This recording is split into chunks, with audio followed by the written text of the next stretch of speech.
Hare Hare.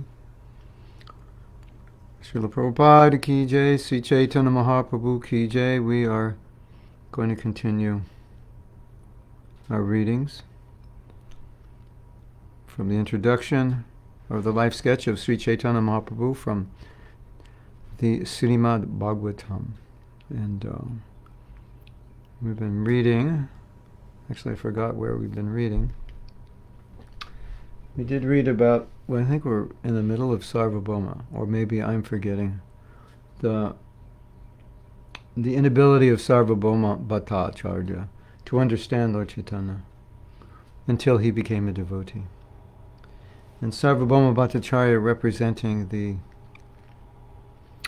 typical scholar of the day, impersonalist, smarta Brahman attached to ritual, devoid of devotion, and Mahaprabhu's convincing him that Sarvabhauma did not understand Vedanta. Vedanta culminates in bhakti. So, one second. And we will have a little kirtan. And then we will begin class.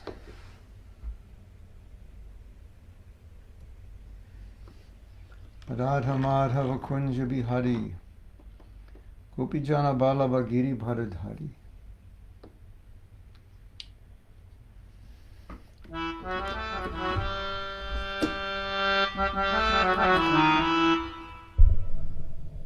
Radha Madhava.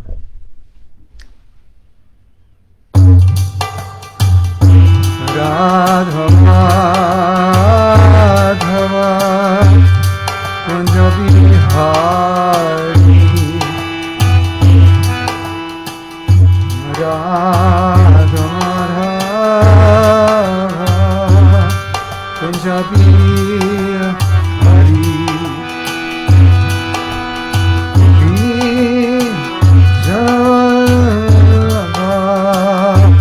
Giri Bharadhari Janamarava Giri Bharadhari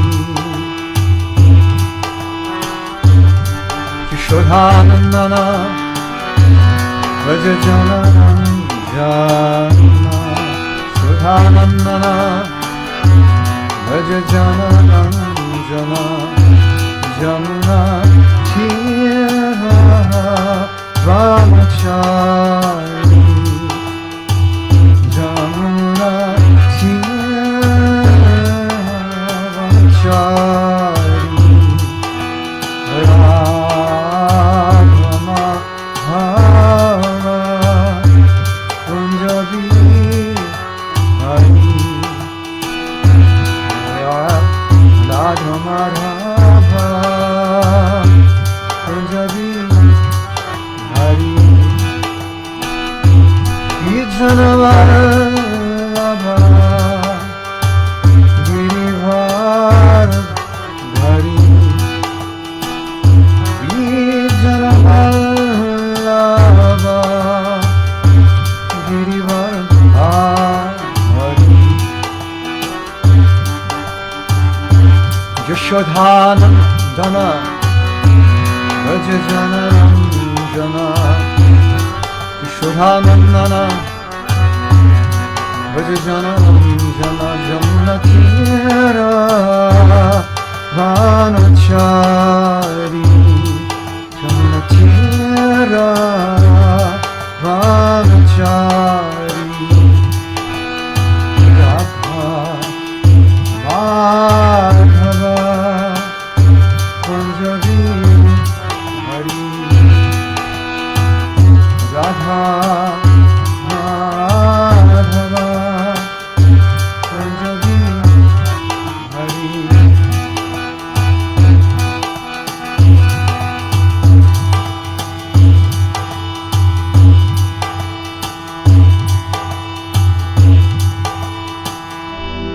Radha Madhava Kunja Kunjabi Hari Radha Madhava Kunjabi Hari Janavallabha Girivara Hari Janavallabha Girivara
Hari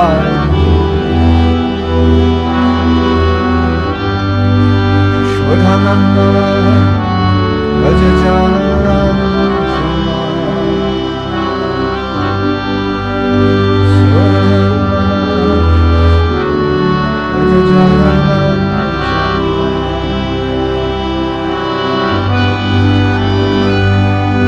Shoranandana Rajajana Shoranandana Rajajana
Gauranga.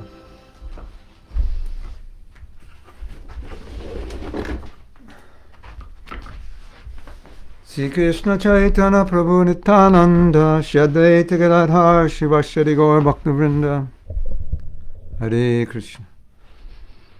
Vanchakapaturbhyascha kripasindubhyeva cha patitanam pavanebhyo vaishnavebhyo namo namaha.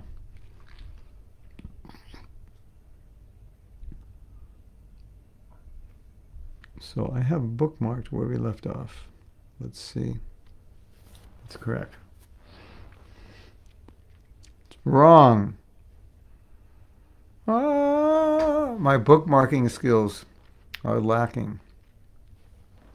I need to go to bookmarking school. This is not where we left off.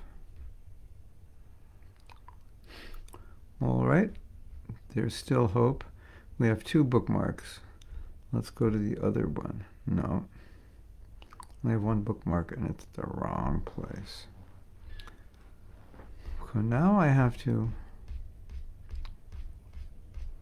go ahead. Okay, I need somebody's help. I think actually one of you, Tanya, you actually sent me a document, right? I could just go to the page. Is that true? Okay, as you can see how unprepared I am for all of you. That's why I wanted to start class later, because I always have things to do in the morning and I'm not so prepared at 8 o'clock. So I just kind of cruise in at the last moment. Also because not everyone shows up on time, so there is that factor also. As you take time, I take time. So I have to look and see if that's true. If there was a actual... I thought I got an email from Tanya, but I can't find it now. I'm sorry to waste your time, but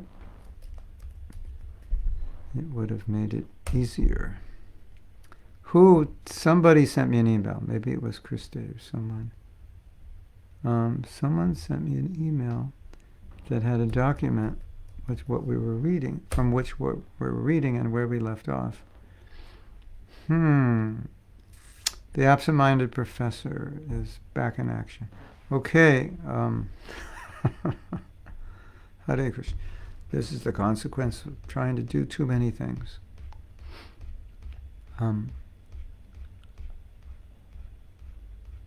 So I'm trying to find out where we left off. Did we read the story of Bhattacharya? Because where it says that I left off is Krishna's childhood pastimes.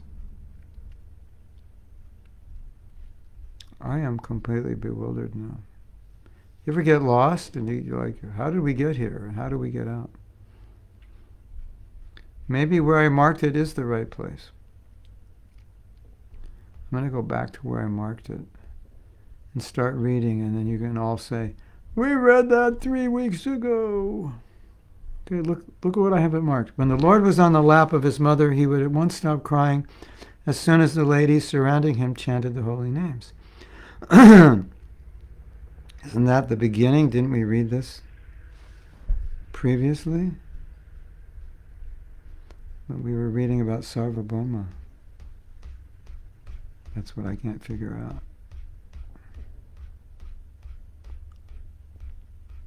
Yeah, we read all that, and the stealing, taking of the prasadam.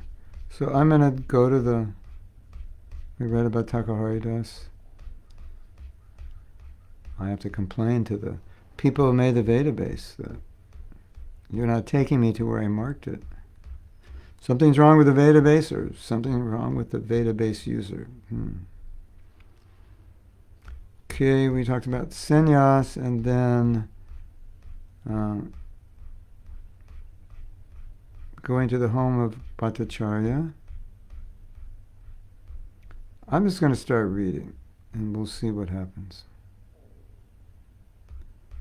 Later it was disclosed that the Bhattacharya also came from the Navadvip area, and it was understood from him that Nilamba Chakravarti, the maternal grandfather of Lord Chaitanya, happened to be a class fellow of the father of Sarvabhauma Bhattacharya. In that sense, the young sannyasi Lord Chaitanya evoked paternal affection from the Bhattacharya. The Bhattacharya was the professor of many sannyasis in the order of the Shankaracharya Sampradaya, and he himself also belonged to that cult. As such, the Bhattacharya desired that the young sannyasi Lord Chaitanya also hear from him about the teachings of Vedanta. Did we read that? Raise your lotus hand if you remember reading that.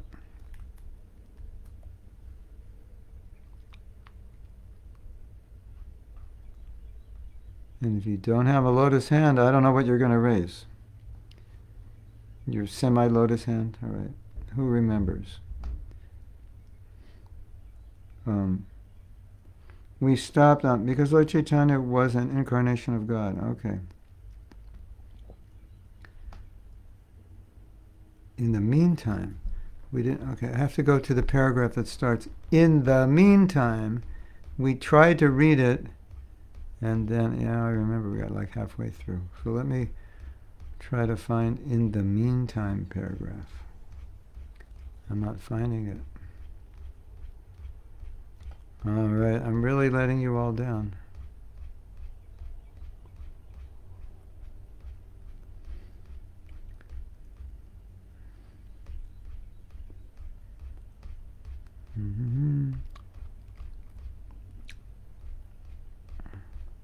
I don't find it. Okay, hold on. We may have to actually end up reading things we already read to get back to in the meantime.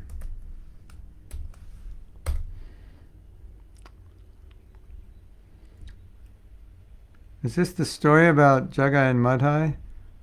Or no?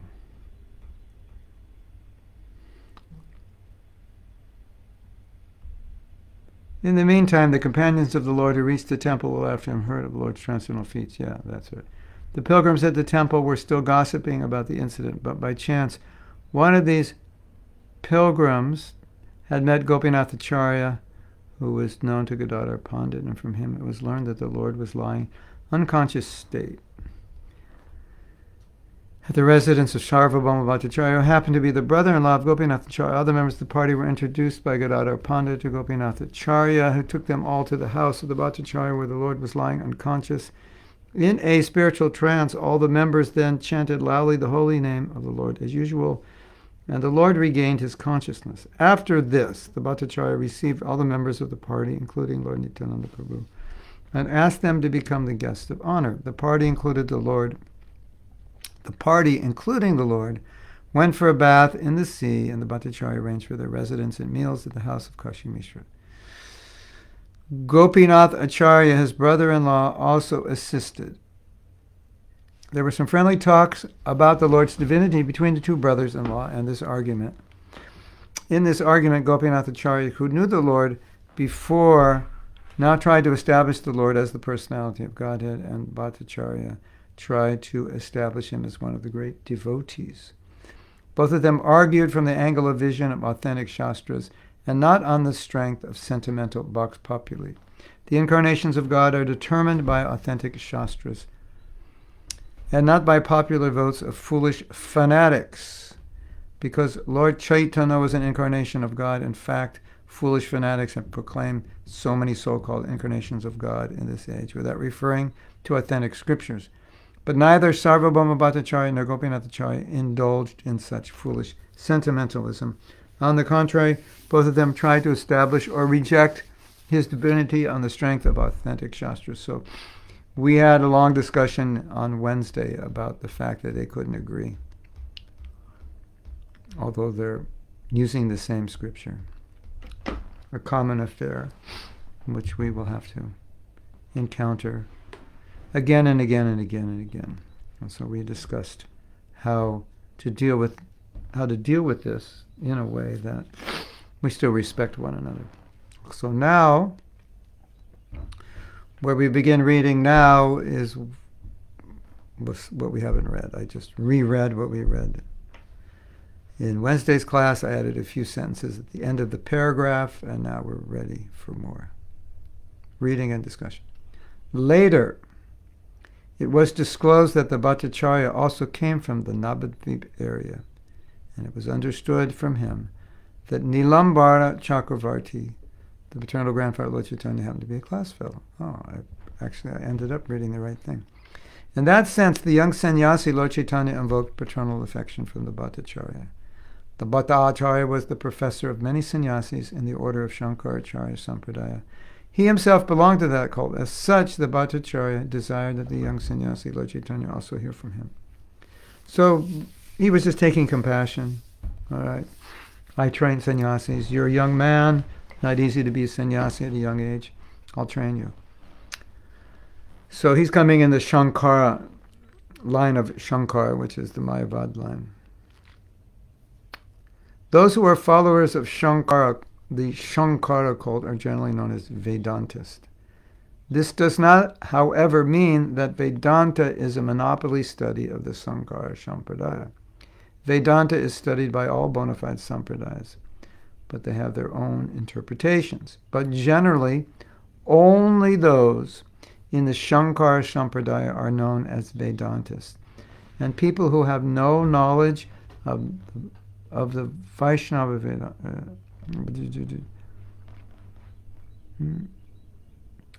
and people have no knowledge of the Vaishnava Vedantas. Well, I'll read that again. But generally, only those in the Sankara Sampradaya are known as Vedantists, and people have no knowledge of the Vaishnava Vedantas. For this reason, the Bhakti Vedanta title was first offered to the author by the Vaishnavas, author meaning Prabhupada.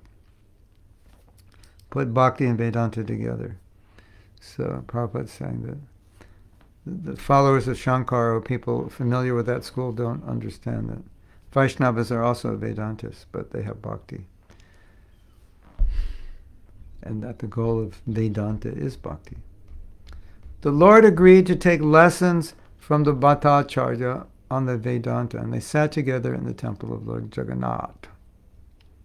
The Bhattacharya went on speaking continually for 7 days, and the Lord heard him with all attention and did not interrupt. This is called empathic listening. The Lord's silence raised some doubts in the Bhattacharya's heart. The one time Prabhupada was talking about how, sometimes you have to listen to people, even you may not agree with them, because it shows respect that you're listening, and you also understand what their philosophy is, so you can respond to it. So he used this example, Lord Chaitanya, listening, not interrupting. The Lord's silence raised some doubts in the Bhattacharya's heart, and he asked the Lord how it was that he did not ask anything or comment on his explanations. The Lord posed himself before the Bhattacharya as a foolish student and pretended that he heard the Vedanta from him because the Bhattacharya felt this was the duty of a sannyasi. But the Lord did not agree with his lectures. By this, the Lord indicated that the so-called Vedantist amongst the Shankara Sampradaya, or any other Sampradaya, who do not follow the instructions of Srila Vyasadeva, are mechanical students of the Vedanta. They are not fully aware of that great knowledge. The explanation of the Vedanta Sutra is given by the author himself in the text of Srimad Bhagavatam. One who has no knowledge of the Bhagavatam will hardly be able to know what the Vedanta says. So, Bhagavatam is the last thing that Srila Vyasadeva wrote, and it is considered his commentary on Vedanta. So how can you speak about Vedanta if you don't know Bhagavatam? So Sarvabhauma had not studied Bhagavatam. So Lord Chaitanya is like listening to his Vedanta, which doesn't touch upon the commentary of Vyasadeva's Srimad Bhagavatam. So, like, basically, Sarvabhauma, very nice. You know so much, but actually you don't know anything. Something like that. It's amazing how much you could speak and still not know anything.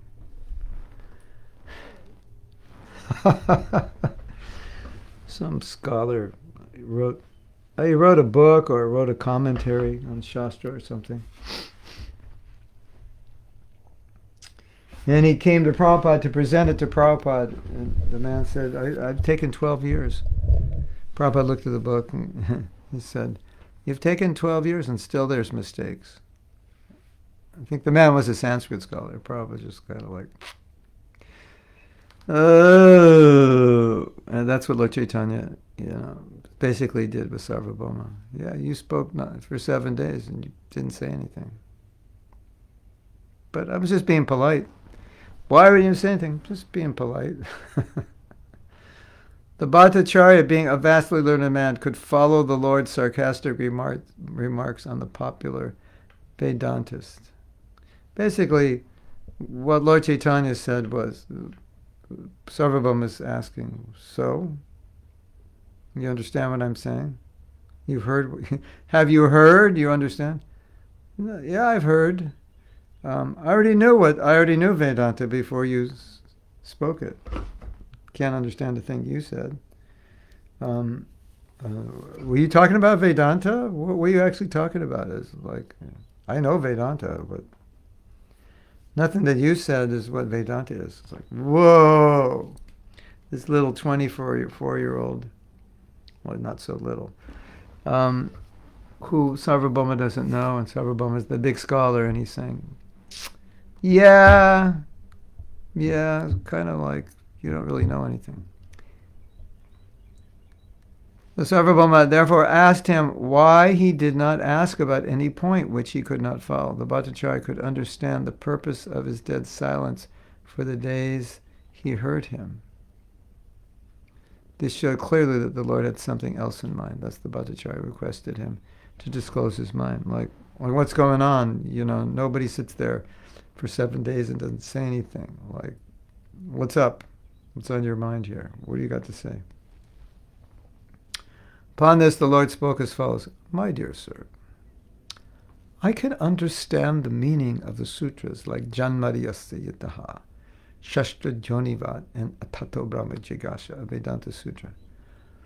But when you explain them in your own way, it becomes difficult for me to follow them. The purpose of the sutras is already explained in them, but your explanations are covering them with something else. You do not purposely take the direct meaning of the sutras, but indirectly give your own interpretations. Slap, slap, slap, slap. The Lord thus attacked all Vedantists who interpret the Vedanta Sutra fashionably, according to their limited power of thinking, to serve their own purpose. Such indirect interpretations of the authentic literatures, like the Vedanta Sutra, are hereby condemned by the Lord. Slap, slap, slap. The Lord continued, Srila Vyasadeva has summarized the direct meanings of the mantras in the Upanishads in the Vedanta Sutra. Unfortunately, you do not take their direct meaning. You indirectly interpret them in a different way. The authority of the Vedas is unchallenged and stands without any question of doubt. And whatever is stated in the Vedas must be accepted completely. Otherwise, one challenges the authority of the Vedas. The conch shell and cow dung are bone and stool of two living beings. But because they have been recommended by the Vedas as pure, people accept them as such because of the authority of the Vedas. Now, Prabhupada explained. The idea is that one cannot set his imperfect reason above the authority of the Vedas. The orders of the Vedas must be obeyed as they stand without any mundane reasoning.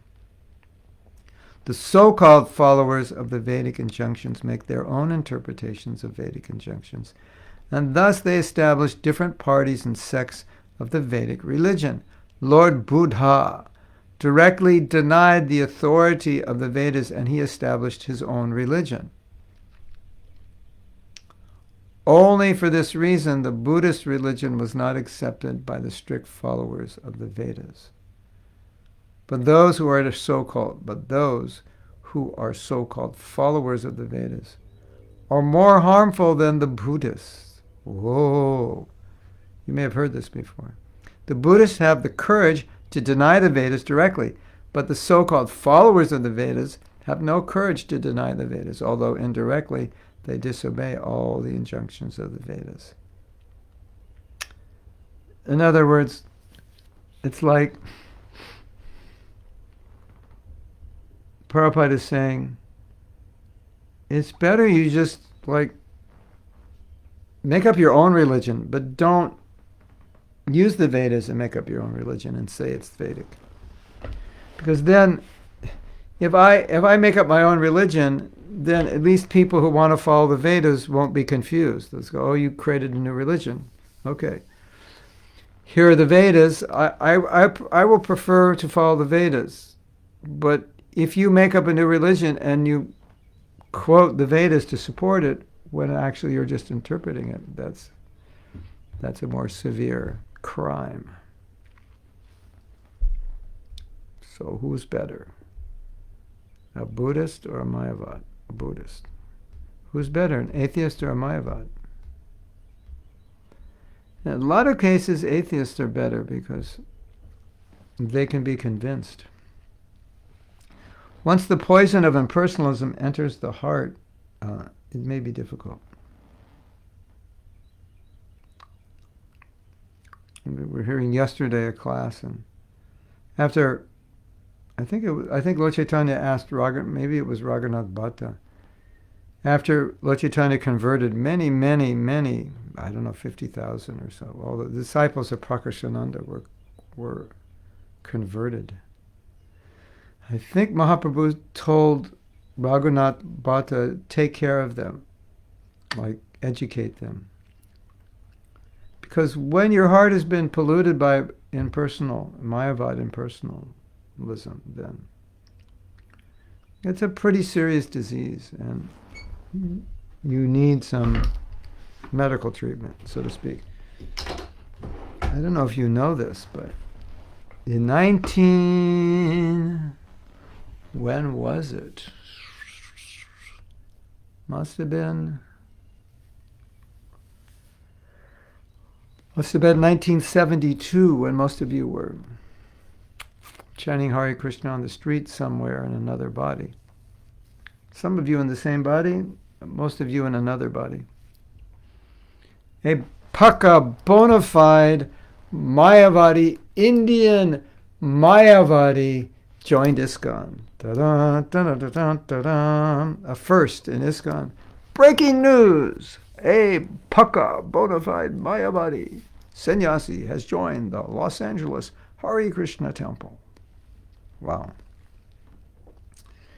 You know what Prabhupada told him? This is so interesting. He said, you cannot preach for 1 year. For 1 year, you just study my books before you do any preaching. Like clean out all the cancer of Mayavad that's in your blood. Isn't that interesting? They wouldn't let him preach. It's like, that Mayavad is so contaminating. It's so much in alignment with materialism and the whole false ego that keeps us in the material world. But it's in the guise of spirituality, which, if it's just materialism, you can recognize it as such and just admit it. Oh, I'm a materialist. I'm not interested in spiritual life. But when it comes guised as spiritual life, then it's insidious because you can't really understand that it's poison. And that man, as far as I know, I haven't seen him since he left. Couldn't do it. Couldn't digest it. It's too much. Is that interesting? Oh, Gauranga. We're giving... after, I don't know if we're broadcasting it live, but we're doing a very interesting class discussion after this, right at 9:30. And I'm kind of noticing a little. We may have to stop early so I can get a 5-minute, as Prabhupada called, snap. There's no such word as snap. Snap is the ISKCON word for a short nap. A snap. I'm just going to take a snap, Prabhu. And I snap out of it in 5 minutes. There's a film, I think it was called The Road to Vrindavan, about how the Food for Life Vrindavan has helped in the life of many of the girls who were destined to be married when they were 12 and not have maybe not have opportunities that they would have wanted or that girls in other parts of the world would get. And I wanted to have a discussion on that because it was such an interesting film. because so many things that are prescribed for girls in the Vedas are being done in the villages of India. Of course, not done as they should be, but in some way done, and it's creating problems. And when so I wrote the devotee who made the film. I said, "How did you feel about that? You know, it's like you're seeing that everything we teach should happen for a girl that being married young, going to the home for a husband, and so forth. It's creating problems for many girls." And so it's kind of like you're saying, don't do what the Shastra says. Of course, we don't marry girls at the age of 12, but just general principles. So I wrote him. I said, like, what was your feeling about it? And we ended up discussing it and saying, he said, or I said, maybe we should discuss it publicly. It's an important topic, and it would also create interest in people seeing the film. So that's what we're doing at 9:30. It's going to be quite interesting. Very controversial, that you definitely want to watch it, because, you know, if it's not controversial, it's not interesting, right? As soon as I said controversial, Krishna Karshani said, "How do I watch it? What's the address?" Does anybody know about it that's here, that you could put it in the chat? I don't even know the address. I didn't even get the ad, or maybe I did. Maybe it's on my Facebook page. No, there should be an ad. There is an ad somewhere. In fact, the somewhere where the ad is somewhere. Definitely it's somewhere on my phone, somewhere.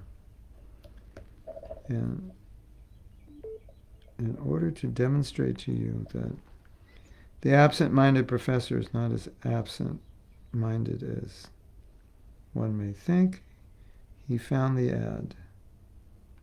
The problem is, it doesn't tell us where. Bodhika. It's on the site called Bodhika on Facebook. That's all it says. 9:30 Eastern Standard Time. Bodhika, Road to Vrindavan, when tradition becomes our nemesis. So just go to Bodhika, the Bodhika Facebook page, and at 9:30, you will see 4 of us on the Arise podcast, episode 21.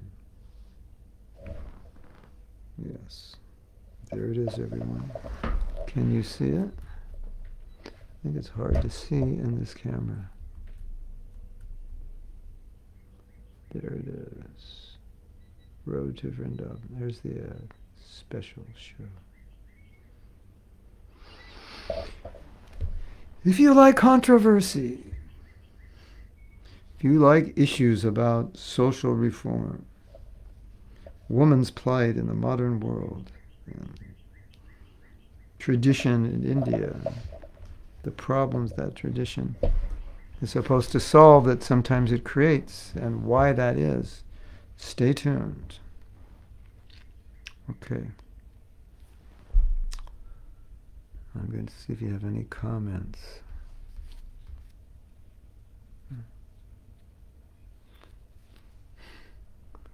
Oh yeah, we had a nice... Reshma is happy about the class we had yesterday. Reshma, will you find out if that class is recorded and send me a link?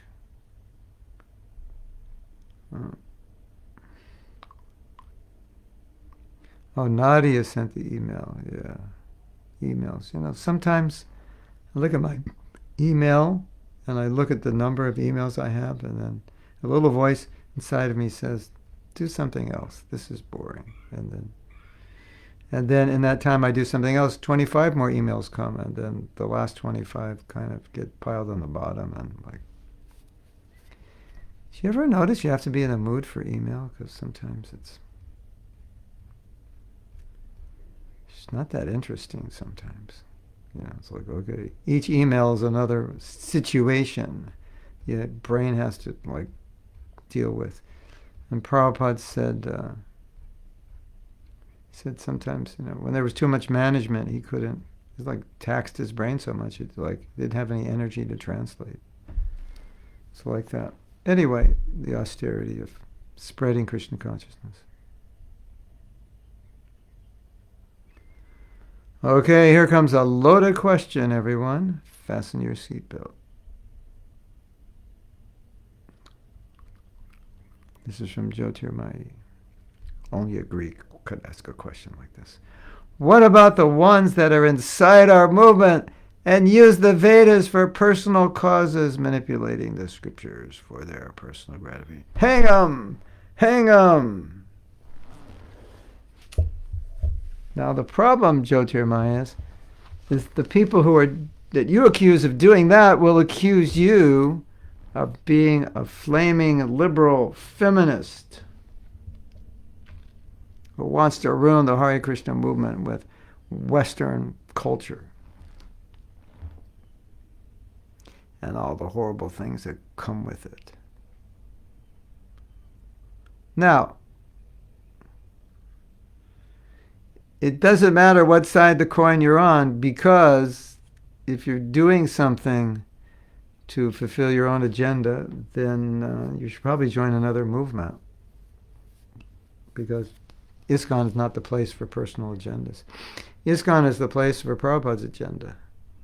So at least if you're interested in Prabhupada's agenda, then you may have differing opinions, but at least your motive is Prabhupada's agenda. Then the question becomes, well, who understands the agenda? Because then the argument would be, well, you don't understand the agenda. What this discussion, I think, will discuss, amongst other things, is this interesting phenomena where we have this book called the Manu Samhita, which is like, it's pretty heavy in some areas. And Prabhupada said, it's not a Vaishnava scripture. It's not really meant for Kali Yuga, but Prabhupada does quote it in a few areas. But if you really look at Brahma Samhita and take it at face value, and if we try to institute that, it would look a little bit like, what do they call that in the Islamic Sharia law? They call it Sharia, something like that, yeah. Very, very, very strict principles. In modern culture wouldn't work. And of course, Prabhupada was interested in giving bhakti, and anything Prabhupada gave culturally was the bhakti culture, meant to enthuse, support, and help. So everything in the Manu Samhita is not meant necessarily for bhaktas. It was meant for general society. At a different time, if you tried to do that now, instead of chopping people's heads off who have committed crimes, they'd chop your head off first.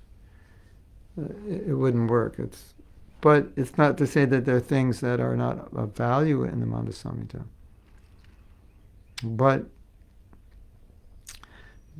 And Prabhupada quoted the Manu Samhita, so, how can we say throw it out? Well, Prabhupada said don't use it, but he quoted it, so that's interesting. But one of the most interesting things that one of my godbrothers pointed out yesterday, he said that the devotees who are looking at like how to adapt tradition to modernity will tend to focus on how Prabhupada did that. Like how did he adapt? Like what did he do? And the devotees that are more, or believe that we definitely need to establish tradition. I don't want to say go back to tradition, because ISKCON never really had that. ISKCON never really was Varnashram traditional. It never had that. So you can't say ISKCON should go back to that. You could say it should go back to the practices that it had in the 70s, which was more Harinam, book distribution, and this and that. But we didn't really have so much traditional culture. But the traditionalists we'll focus more on what Prabhupada said we should do, and the more, I don't want to say liberal, that makes the traditionalists sound like they're close-minded, but we'll just say the devotees who are more want to adapt things more to the modern situation. The traditionalists would say compromise. They would say adapt. They tend to focus more on what Prabhupada did, because they'll say, well, if Prabhupada said this but did that, does that mean we follow what he said, or does it mean we follow what he did? It's a good question, right? And it's a very interesting. I've never written an article about it, but I think about it a lot, because I've heard a lot of lectures in which Prabhupada would say something which I knew was there were principles there and it had historical value, but I knew that what he was talking about had nothing to do with ISKCON in that particular time and place. And I always thought, well, maybe what Prabhupada means is that in the future we may be ready for this.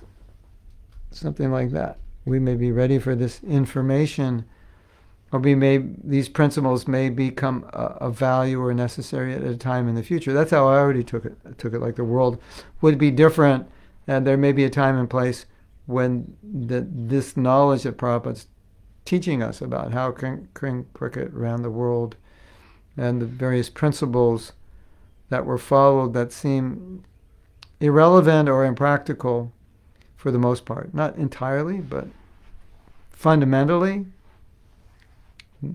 you could, it's not going to be the bread and butter of at least the Hare Krishna movement at this point.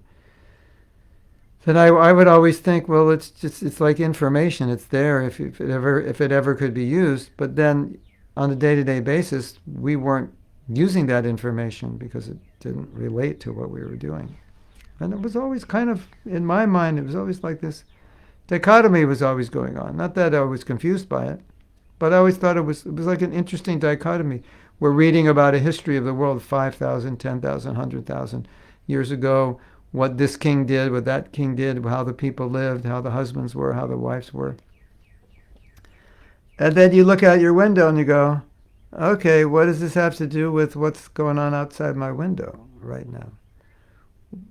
Well, it's kind of like, well, this is the way the world was when it was better, and if we could make it this way, that would be better. Okay. Can we make it this way? I don't know. At least not tomorrow, I know that. And so what are we going to do tomorrow about all this information?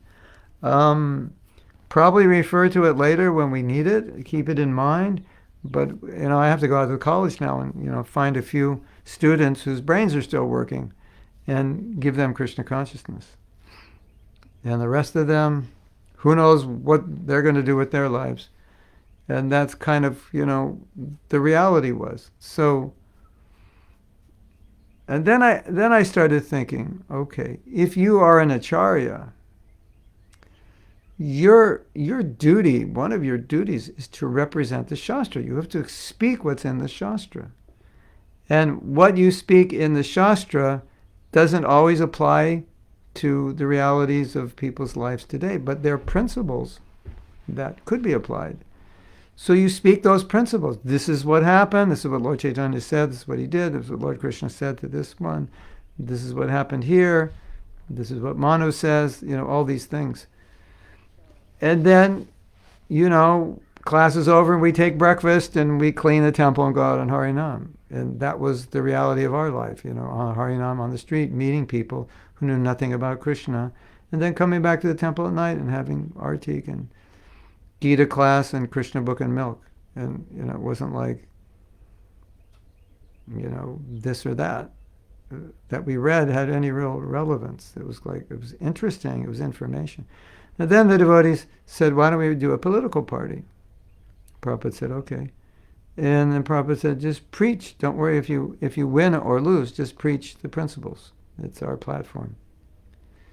So that's what they did, and they lost, of course. Not everybody was interested in no illicit sex, no intoxication, no meat eating. So it wasn't a popular platform.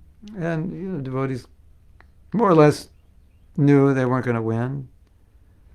So how did all that Parikshit, the teachings of Parikshit and Yudhisthira and all those examples, how did that work? I'm sure it was inspiring for the candidates, devotee candidates, but in terms of practically applying Krishna consciousness, the real thing that was going on was we were worshiping the deities, cleaning the temple, cooking prasadam, having festivals, doing Harinam and book distribution, college preaching, and congregational preaching.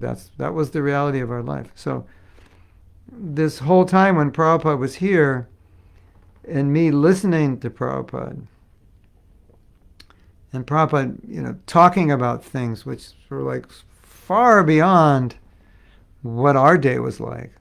Like, they didn't go to the moon, or how could, or where did they go, or there's going to be another war, and this, talking about the future of ISKCON is going to change history, and I was like, okay, but I have to roll chapatis right now to feed these 10 hungry brahmacharis. That was our reality. So there was always this kind of like two worlds existing, and for me, it was always this juggling. Like Prabhupada would say something, and I was like, well, what does that mean for me right now? Because I can hardly get up early in the morning and get my rounds done without totally spacing out. And so how does this cultural principle of Varnashram and how the world should be organized according to the, how does this, what does this mean right now? I'd always be like, I don't know. I mean, I understand this is the system, but I don't really know how this, and so then finally, later on, Prabhupada was saying, no, we should establish a system in ISKCON, and we should teach it to other people because they need it. And the devotees were so confused about Varnashram, and I think even to this day, maybe this is just my brain doesn't work well according to Varnashram, but when I hear devotees speak about Varnashram and lectures and this and that, and I understand it conceptually, but when I try to visualize it practically, in any broad system other than, just kind of expanding on the basics we have. We have 4 varnas, 4 ashrams, very simple ideas. You'll teach, you'll manage, you'll farm, you'll make money, and you'll help the other people. And you'll either be in one of the 4 ashrams. That's easy to understand. But in terms of organizing on a massive scale, or even within ISKCON and ISKCON's greater congregation, I kind of go blank, and then people think, well, just get some land and some cows and you have Varnashram. It's like, I don't think so. That's part of it. So for me personally, it's always been like, okay, you've got Manu Samhita, you've got this, you've got that. But I got to clean my room today and cook lunch and pay the bills and like that. So that's an interesting discussion, I find. So that's my answer to your question. I don't think I answered it. But one thing we can say is that some people, by nature, their brains are wired to be more traditional. And some people their brains are wired to be more adaptive. And if those people become devotees, they will tend to be more traditional Vedic or more adaptive modern neo-Vedic. That's just, it's like, I don't think a lot of devotees like to approach it this way because it sounds like I'm just psychoanalyzing everyone's philosophical bent on life. But sometimes reality is what it is, and you can't talk your way out of reality, and that's generally what it is, So nothing wrong with tradition, nothing wrong with adapting. They work well together. It's just if you want one without the other, then you have problems. The other problem, Jyotirmayi, which I think is, it's so obvious that these are problems that I find it even funny we would have to talk about it. Not funny, sad. It's sad we have to talk about this. That you, as a woman, have to make some decisions. Now, in Vedic culture, we wouldn't really want you to make decisions. Actually, better just don't think, and we will think for you. And you might be, okay, fine, Thinking wastes mental energy. Why think when someone can think for you? And maybe that wasn't actually how it was, and it just seems on paper that it was that way, and that's what we kind of want to do now in the name of being Vedic. Okay, all you ladies, you don't have to think. The men will think for you. I don't really think it was that way, although some may want us to believe it was that way. But I was once with a devotee. I had been given a book on culture, how, like in ISKCON, we can create Vedic culture, or how we would do it. And I was reading the book, and I was thinking, this is never going to happen. People raised in the West, they're not going to be like this. And I said, what percent of this is a very learned devotee, lives in India. I said, what percent of the devotees in ISKCON do you think can actually change their culture and be like Vedic? He said, 1%, maybe, if we're lucky.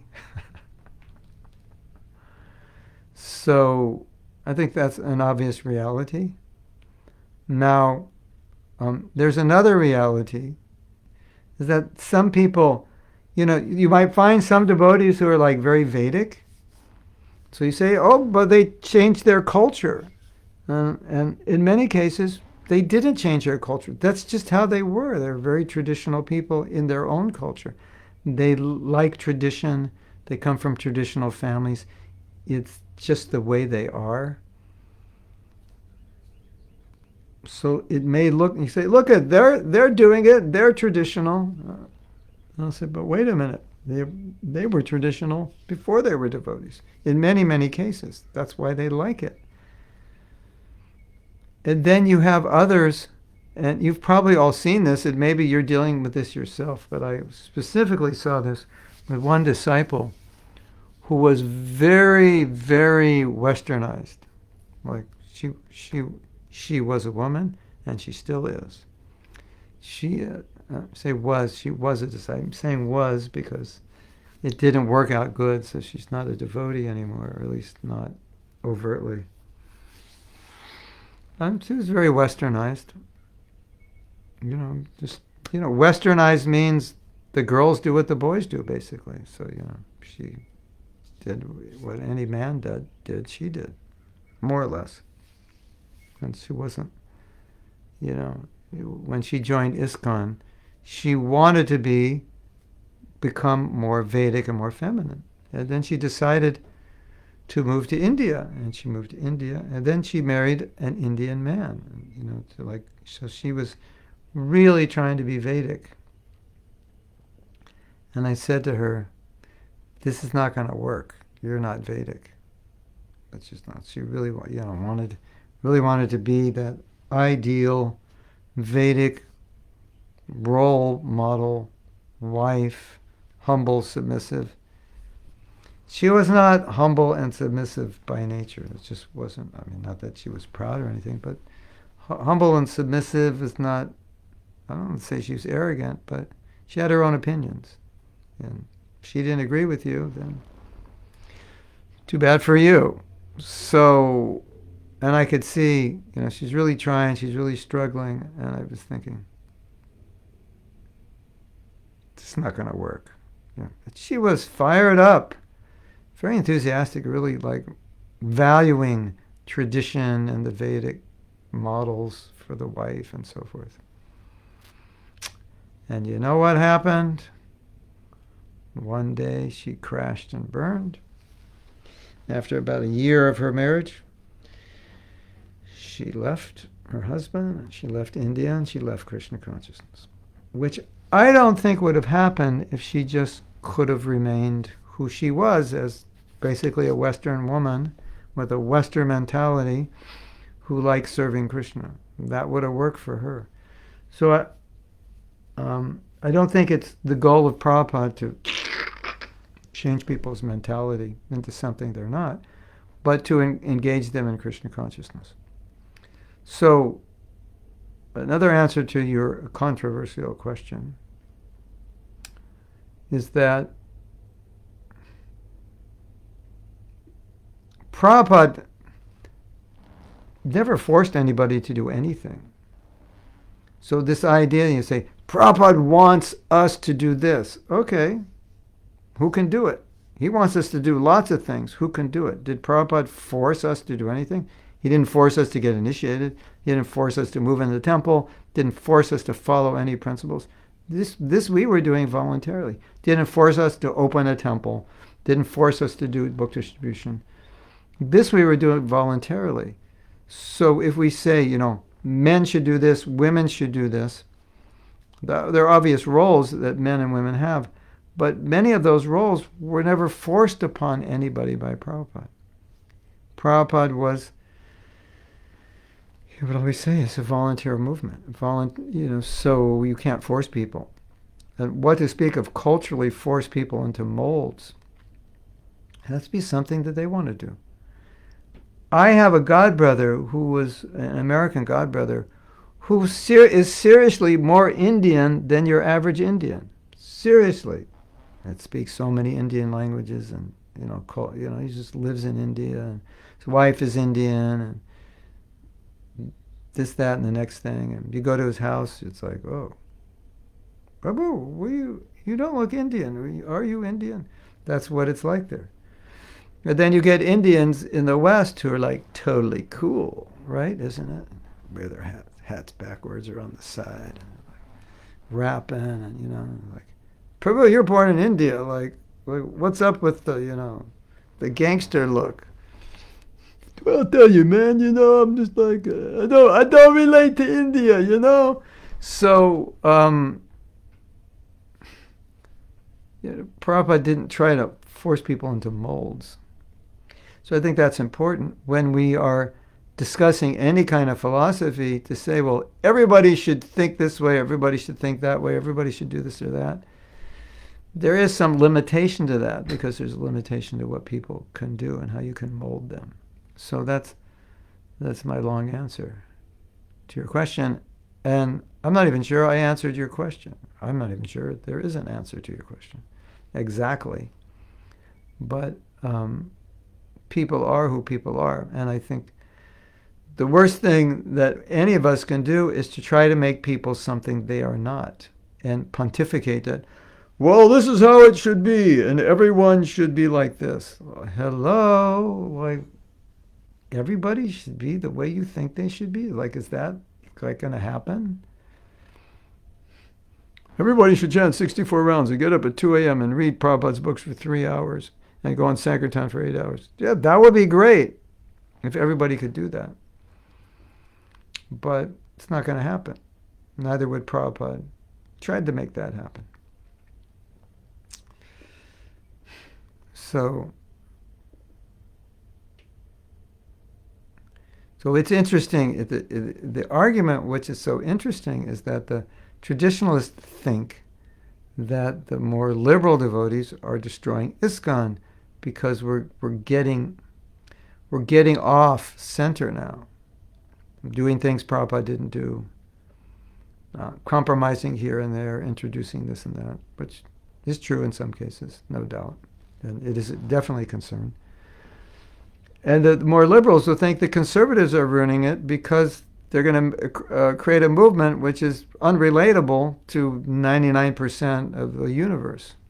This very traditional, archaic culture that nobody can relate to. We're not raised that way. And it'll just become unrelatable and obsolete, and that'll be the end of the Hare Krishna movement. So both sides feel that the opposite side is the enemy, and the opposite side is going to destroy the Hare Krishna movement. Isn't that interesting? Probably what's equally interesting is that it's just normal for a religious movement, and that's what's going on in all religious movements. And although it's hard to admit, Prabhus, we are a lot more like everyone else than we may want to admit, because we're just going through the same stuff other religious movements go through. Welcome to the material world. Although you're wearing tilak, still we face a lot of these same problems. So if that didn't answer your question, then I guess I struck out. But you can ask me. Yeah. So that was a little bit of an introduction. The answer to your question is a little bit of kind of like an introduction to what some of the things we may speak about in the film. Speak about in the conversation about the film, because it's we're looking at how tradition is actually causing problems. The standard tradition that's not being applied well. Of course, that would be the argument. There's nothing wrong with the tradition, it's the application. I would say, of course, that's true, but sometimes you can't apply tradition in a particular context. Even if you try to apply it well, it doesn't work. So that's a part of the conversation. Okay. All right.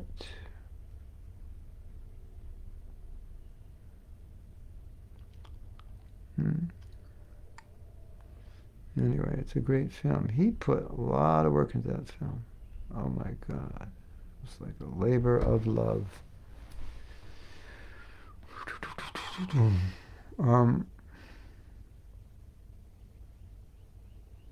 Yeah. I mean, these are, I don't know. These social issues, in the world I live in, they're not issues, but all of a sudden people make them issues. And I'm like, these are issues? Why are the, girls want to, become teachers or doctors? Like, that's an issue?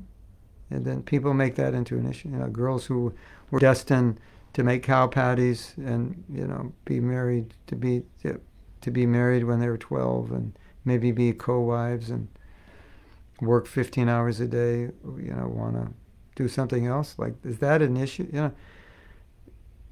But apparently it is an issue in the minds of some people, that this is corrupting the girls and destroying their lives. And like, well, maybe that could possibly happen, but what's the alternative? Of course, the modern social system is messed up, but doesn't mean that just because you give someone an opportunity to do something they traditionally haven't done, it doesn't mean it's going to mess up their life. It's not. Yeah, of course you could say it doesn't guarantee it's going to make their life better, but generally it would. And generally, it's like Prabhupada said, it's like everything's education. So you have to educate society in a way that people will make the right choices about what they should do. So we can't force people, but we give people opportunity. And all these girls who are being educated certainly can do a lot of service that they wouldn't be able to do if they weren't educated. So it's something to consider. Okay, I have a question. You said that sometimes, out of respect, we have to listen to someone who we disagree with. What do you mean by that? Sometimes someone may be offensive. Listening to such a person may be very disturbing. Yeah, we don't listen to offenses, because that listening to offenses, sometimes we listen to offenses. And I'll explain why. Okay, the principle is don't listen to offenses, because by hearing offenses, that's an offense on your part, and that's going to disturb your bhakti. If I tell you how bad so-and-so Prabhu is, and you listen to it, you will feel affected. You will feel like, I shouldn't have listened to that. It's damaging my devotion. I can feel I've lost some inspiration, or my faith has been damaged. So definitely we don't listen to criticism of other devotees. It's an injunction to avoid it, just to protect ourselves. So that's for sure. However, or as they say in Australia, however,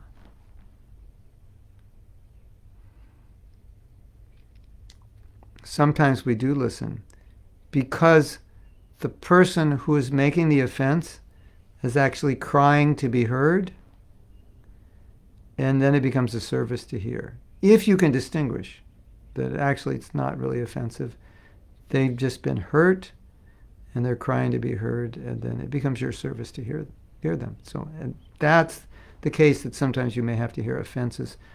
But when you hear them, you understand it's just the person crying. They're not really making offenses. It's just, sometimes when you cry and you're angry, you say things that you don't mean. So that's how I understand it. And that's how I've experienced it. So to listen to another person's point of view that you don't agree with is respectful, because the respect is that you are acknowledging that maybe the way you see it, the way you understand it, is not the only way, or entirely the only way. Or maybe the way you understand it is just one of many ways, and by listening, you respect that the other person has a different point of view. Does it mean you agree with it? You could, by being more respectful, you could come to better understand the other point of view. But because if you close yourself off, obviously you're not going to be able to understand. So generally, if we disrespect someone and their point of view, we close ourselves off to what they're saying. And so you don't have to agree, but it's nice to at least to be able to understand why somebody thinks the way they think. I think that's important for us as individuals and organization, to be able to work better together. Rather than make an assumption that either the person is foolish or ill-motivated, why don't we make the assumption that maybe I just don't understand where they're coming from, and I need to understand. And let me understand why. And after I understand why, I can say, I understand where you're coming from. I just don't think it's going to work, or I don't agree with it. I don't think it's the best approach, whatever. But I understand why you think it is. And I respect that, and I wouldn't try to tell you in your life not to do that. Which I find this is extremely weird, that we would tell everybody how to live. Okay, ladies, you should all be married. Okay, ladies, you should all leave your husbands. Okay, ladies, you should never get married. Aren't they smart enough to figure out what's best for them? So if we are going to treat people like they're not smart enough, I don't think we're going to have much of an organization in the future. The only people that would join are the people who aren't smart enough to think for themselves, or are too mentally damaged to think for themselves. Is that what we want to create? I don't think so. Some devotees have observed in some portions of ISKCON history, that's kind of what we were trying to do, is create non-thinkers. And if you're trying to create non-thinkers, that's called a cult. And it would attract people who don't like to think. Prabhu, can you think for me? Because thinking just confuses me. And having to make decisions, it puts me in anxiety. And it just depletes my energy. So if you could just think for me, just tell me what to do. And you might think, well, isn't that the way a disciple is supposed to be? To some degree. But the disciple is not supposed to think otherwise. Why is Krishna speaking so much in the Bhagavad Gita? So you can think about it, ponder it. Right?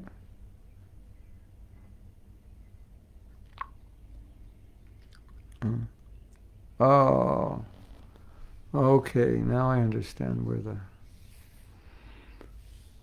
Okay, I'm still going to try to use the...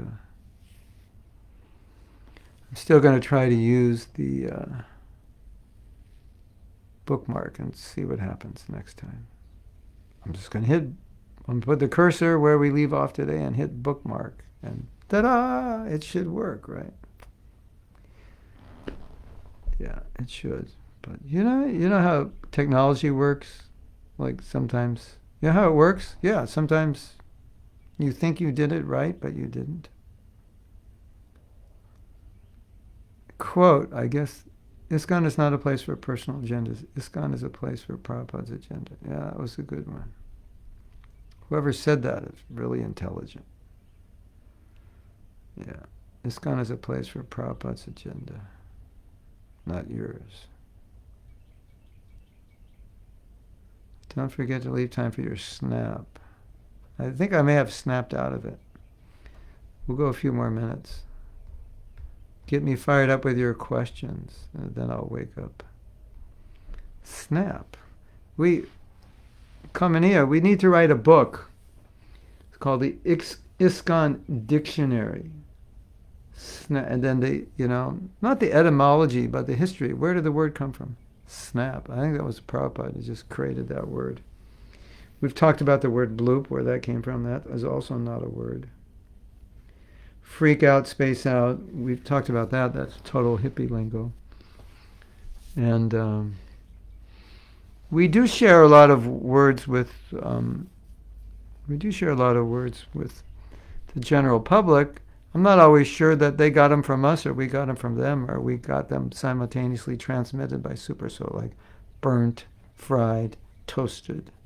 Maybe that's just the nature of the world. When you work hard, you fried, burnt out, toasted to the max.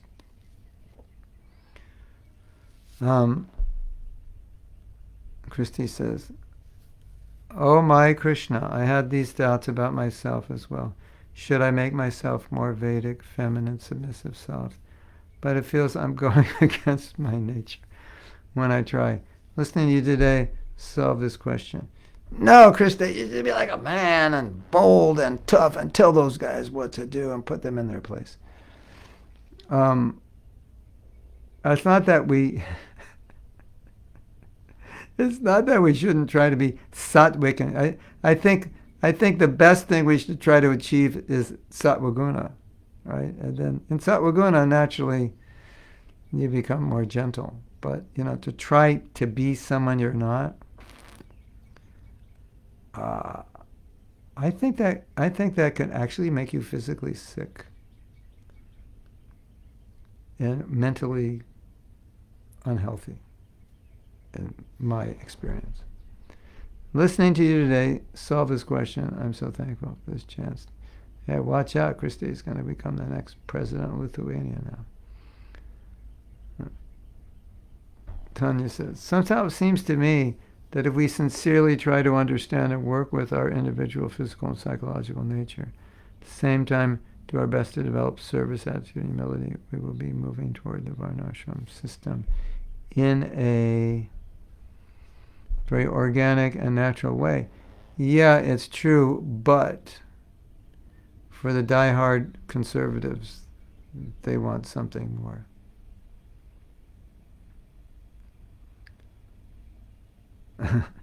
ISKCON lingo is 60s hippie lingo. Far out, Kamaniya. You're freaking me out, Kamaniya. Okay.